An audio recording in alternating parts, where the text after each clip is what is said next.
Të dashur miq, përshëndetje. Uroj që t'jeni mirë dhe të bekuar nga Zoti. Mirë se erdhët në Të jetosh besimin. Sot do të vijmë flasim për martesën dhe sot titulli është Martesa si një beslidhje, jo si një kontratë. Kam një kërkesë në parantezë përpara se të vijmë më tej. Ju lutem ndaheni këtë mesazh të shkurtër me bashkëshorten dhe bashkëshortin tuaj. Komunikoni me ta sepse besoj që do të jetë bekim për të gjithë ju. Tek libri i Malakias në kapitullin e 2 vargu i 14 në Testamentin e Vjetër, Bibla thot: Zoti është dëshmitar ndërmjet teje dhe gruas së rinisë sate. Në jetën e Dietrich Bonhoefferit, teologu gjerman i cili u ekzekutua nga regjimi nazist, gjejmë një kuptim të thellë të martesës si beslidhje. Nga burgu, para se ai të martohej, i shkruan fejuarës së tij me emrin Maria von Weidemer se nuk është dashuria ajo që mban martesën gjallë. Interesante, ëh? Por është martesa ajo që mban dashurinë gjallë.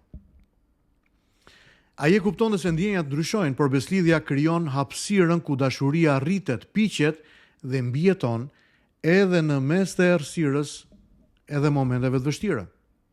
Në mënyrë të ngjashme, Nelson Mandela, pas 27 viteve burgim, fliste për besnikërinë jo si një emocion, por si një vendim moral.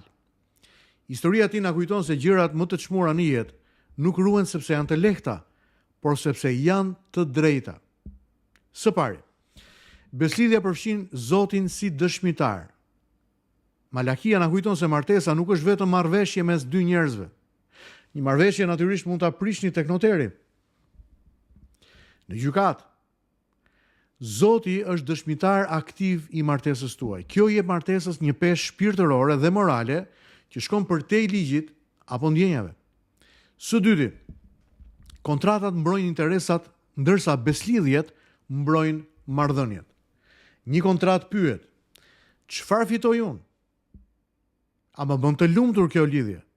Ndërsa një beslidhje shtron pyetjen tjetër: si mund të jem besnik? Kur martesa reduktohet në kontratë, ajo prishet sapo kostoja e saj bëhet më e madhe se sa përfitimi, është kaq e thjeshtë. Së treti, besnikëria është zgjedhje, jo ndjenjë. Ndjenjat janë të paqëndrueshme, besnikëria është vendim i përditshëm.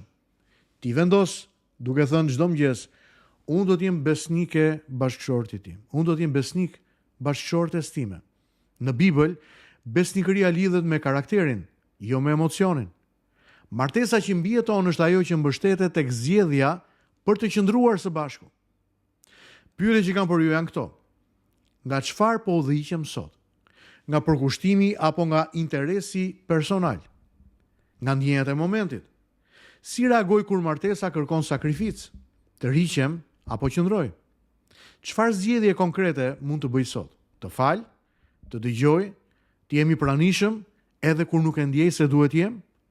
Beslidhja nuk e heq dhimbjen, por i jep dhimbjes kuptim. Kur mos e harroni këtë.